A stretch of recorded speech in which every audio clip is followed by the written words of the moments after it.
well. The only way to get a seat tonight was to be the moderator, I have to say. You were sold out before the tickets even went out. So it's a great pleasure to be with you here tonight to celebrate the accomplishments both of the Pro Bono Partnership, your belief in their work, and your regard for tonight's honorees. It is raised, okay, when they say it's not the money, it's the money. Shh, can we ask? $1.75 million tonight.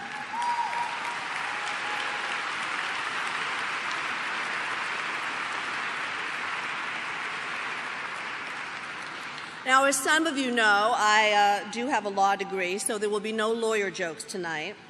I never practiced law, though I did enjoy, and I emphasize enjoy, 2 summers on Wall Street as a summer associate, where I was overpaid, overfed, enthusiastic, if not very talented summer associate. A couple blocks away from the firm was Sullivan and Cromwell, the gold standard for law firms then and now. Later tonight, we're going to have the chance to honor that great firm's chairman. If you'll permit me just a personal note, I would like to make comments that I hope will be particularly well received at table 19, the PepsiCo table.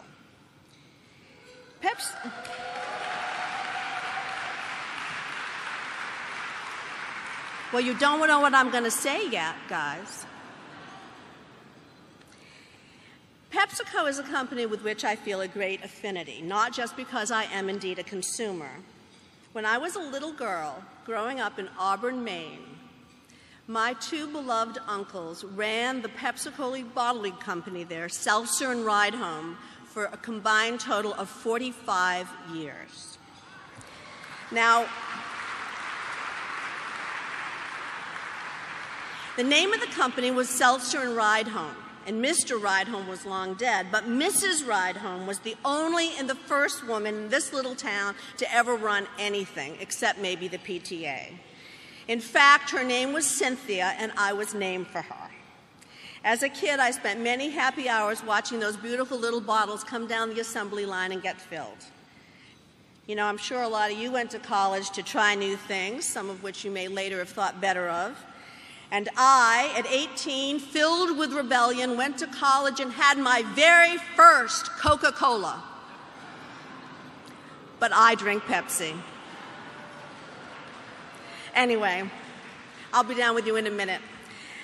Now to the reason we're all gathered. We celebrate what 900 volunteers, a dedicated staff, and some very generous companies are doing to make the world a better place. Now, as you know, thousands of not-for-profit organizations across the tri-state deliver vital services to people in need, from feeding the hungry, sheltering the homeless, educating kids, caring for the sick, and training the unemployed.